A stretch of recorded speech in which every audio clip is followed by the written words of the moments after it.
Hi, and welcome back to our next presentation. My name is Jacob Lemke, Healthcare Equity Research Analyst here at ABG. Our next company presenting is Boule Diagnostics, and I have the pleasure to welcome their CEO, Jesper Söderqvist. So please go ahead, Jesper. Thank you very much, Jacob, and good morning, everyone. Pleasure to be here today to talk about Boule Diagnostics and our accomplishments last year, and a little bit how we see the market developing in the years to come. So Boule Diagnostics is a niche player providing the decentralized blood diagnostics globally. It allows physicians to get immediate test results without the need to wait for central laboratory test results. Blood diagnostics in general is a very cost-effective, essential tool to diagnose, monitor diseases and treatments, as well as used in health checkups to check how people are doing. We sell instruments and consumables in more than 100 countries through a large global and loyal distributor network. We have built strong brands with high quality, reliable systems. And a value driver for Boule is the business model where we place instruments that thereafter use consumables for many years. We also have a white label sales of consumables that we to other hematology providers that we refer to as our Oem Business. Thanks to our large installed base of almost 29,000 instruments and our Oem Business, we have a very large portion of recurring revenue. And in a normal year, that's more than 60% of the recurring revenue of our revenue. However, when the pandemic hit about 2 years ago, a lot of testing stopped at the smaller physician office lab and healthcare centers. But what we have seen now the last year is that the market is really recovering, and we ended last year with record sales. If we now look at the market, there are of course some uncertainties related to both the recovery of the pandemic, but also to the recent war in Ukraine.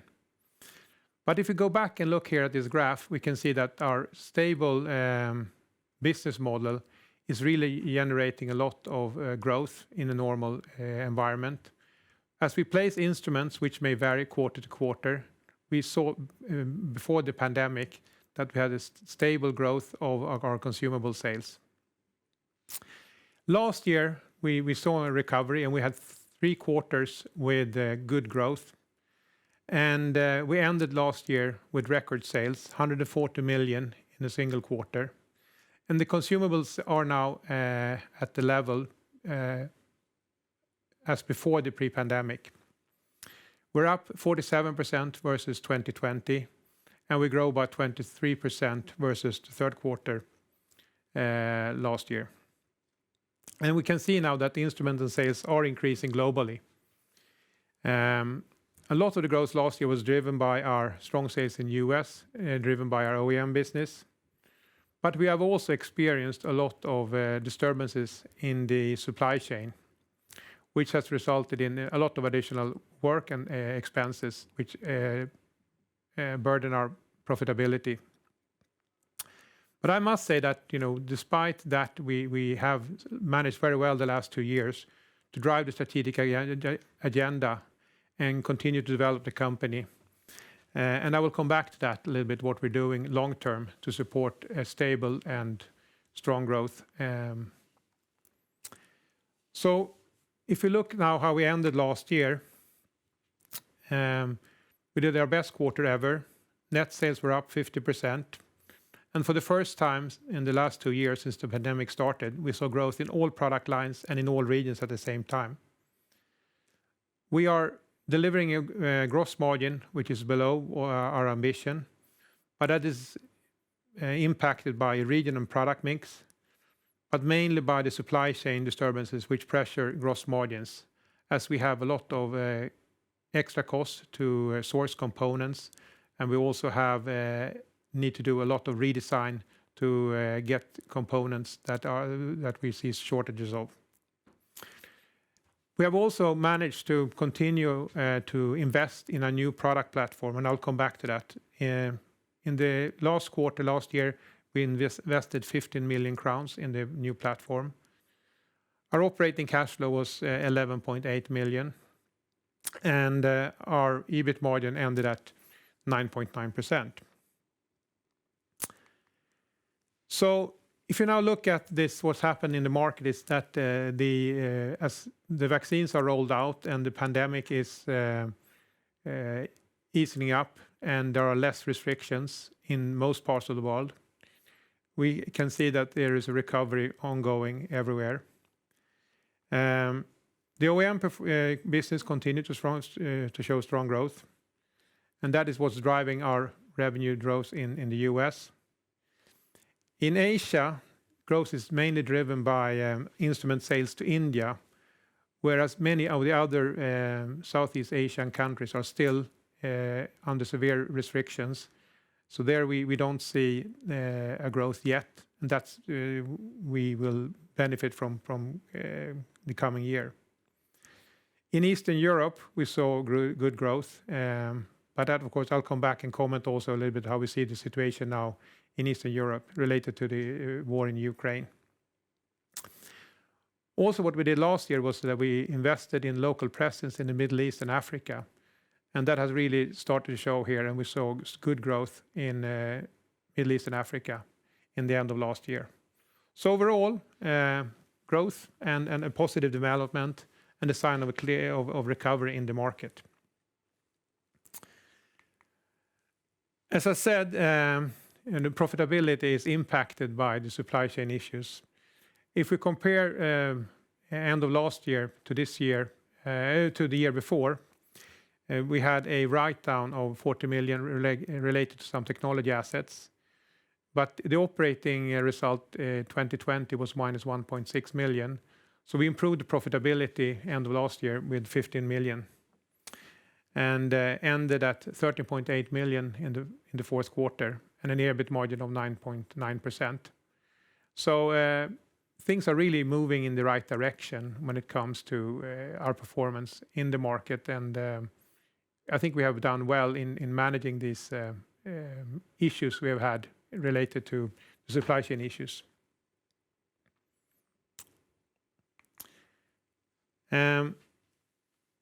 We are investing also a lot at the same time in our long-term future. The development of the new platform is one important strategic project that we are progressing with very well. If you look at our liquidity position, we ended last year with 89 million in available liquidity. I think that was very well. So despite that we had a very large growth of sales, I think we managed the working capital very well. Overall, I would say that we have a strong financial position, and we can continue to drive our strategic agenda without worrying about our immediate cash flow, even if that is something that we follow very carefully. So what we did last year is that we entered the fourth quarter with a large order book. The challenge was really to build all the instruments and get all the consumables shipped to customers. I think we did very well. We didn't manage to convert all of the order book to revenue in the fourth quarter. But overall, I would say that we have managed the supply chain situation during all of 2021 very well. That is, of course, a continued risk. We don't see that the supply chain situation will improve rapidly, but we are expecting that it will improve during the coming year. However, now with the war in Ukraine, I think that will create a lot of uncertainty in general in the market.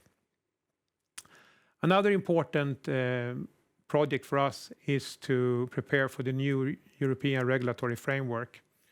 And I think there we have done very good progress in the last year. And an important milestone was in November, where we did a external audit of our QMS, our quality management system, and we passed with that without any observations. And then, of course, we work a lot on the first release on our new product platform, where we're now in an intense phase to prepare for clinical validation and prepare for introduction in production. Last year, we also did an update of our strategic agenda, and we have continued to execute on that. And we are very pleased with the progress so far.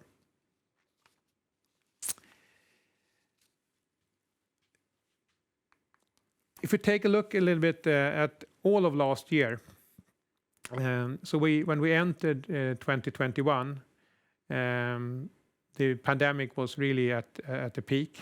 But what we have seen during this last year is that we have seen a recovery of demand. And rather than worrying about order intake, we now need to manage the supply chain challenges. That has pressured our gross profit and also our EBIT, as we have had extra expenses, and that will partly continue during this year. We have also managed to expand our commercial organization.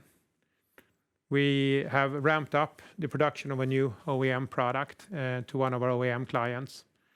And the major growth last year was really related to a long-term supply chain agreement that we signed in September 2020. And of course, we're on a good path to be ready when the new European regulatory framework comes to effect in May of this year. And I would say that overall, we have increased focus on innovation. We make progress, both with the new platform, which is both an instrument and consumables, but we also are developing a new connectivity solution, which will increase the value of this new system. In total, we invested 53 million in the new product development last year. And this is the biggest investment ever in Boule's history. We will have our AGM in May, and the board has proposed a dividend of 0.55 SEK per share to the AGM. So overall, we're not at the level full year as we were in 2019, but we see that we are having a business volume and activity which is similar to what it was before the pandemic. So looking ahead now, this year, if you look at the US market, we have seen strong performance, and we do have a positive outlook, in particular for our OEM business. As I said, in Asia, the Indian market has recovered, whereas many parts of Southeast Asia is still waiting for these restrictions. So we expect that when the rest of Asia opens up, that will help our growth this coming year. And then, of course, Eastern Europe is there's a big uncertainty now related to the Ukraine war and all the human tragedy that is happening there. So it's a little bit early for us to say exactly how that will impact our business and the world economy right now. Middle East and Africa, we have a positive view. And then thanks to our increased local presence, we are now in contact with many new distributors, and we're looking forward to start up business in many African countries where we're not present at all today, and where we think that we can have a strong market position, and we really have products very well fit for those markets. I think the clouds that we're looking out for is, like a few weeks ago, I would have said that it's only the supply chain and the logistics challenges. But of course, the war in Ukraine is something that we're tracking, very carefully now, trying to understand how that will affect our business going forward. So let's talk a little bit about the new platform that will support our long-term growth. This is a new platform that will be based on our own proprietary technology. The first release on this platform will be a cloud service that will be rolled out end of this year to select customers and targeting the current install base. The first instrument will be an advanced 5-part instrument, and we expect that to be launched in early 2023. And when we're entering this 5-part market, we will address a larger market that has higher growth than our current 3-part market. And this platform will be used to update our entire product portfolio the next 2 to 5 years. So, which is very, very promising for our long-term outlook. So, going ahead, looking into this year, the strategic directions remain intact. And the key priorities now is to convert a large order book. We started this year very positively with a large order book and a very optimistic outlook. That has now been gloomed by the war in Ukraine.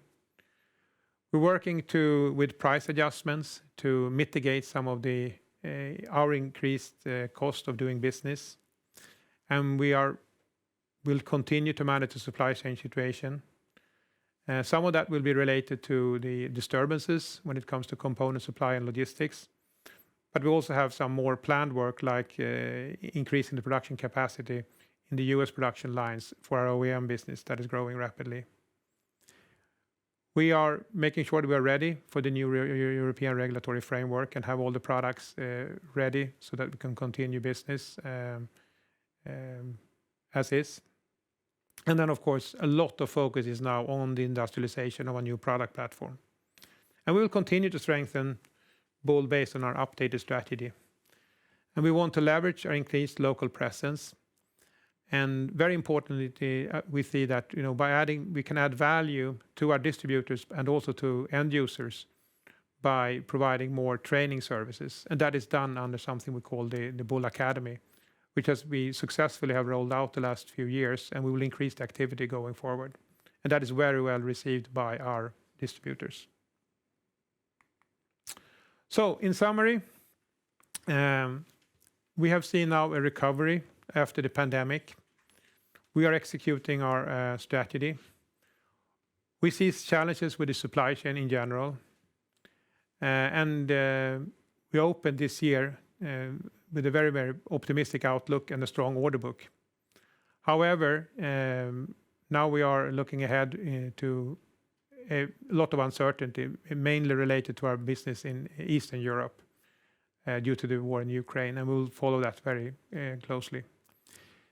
Despite some of these issues that we see in the market, I am convinced that there is a strong underlying growth for the type of diagnostics that we provide. So even if we will have some hardships here short term, I'm convinced that there's a long-term growth in the market that we're operating in, and Boule is very well positioned in that market. So we'll look forward to the coming years. Thank you very much. Okay, thank you for your presentation, Jesper.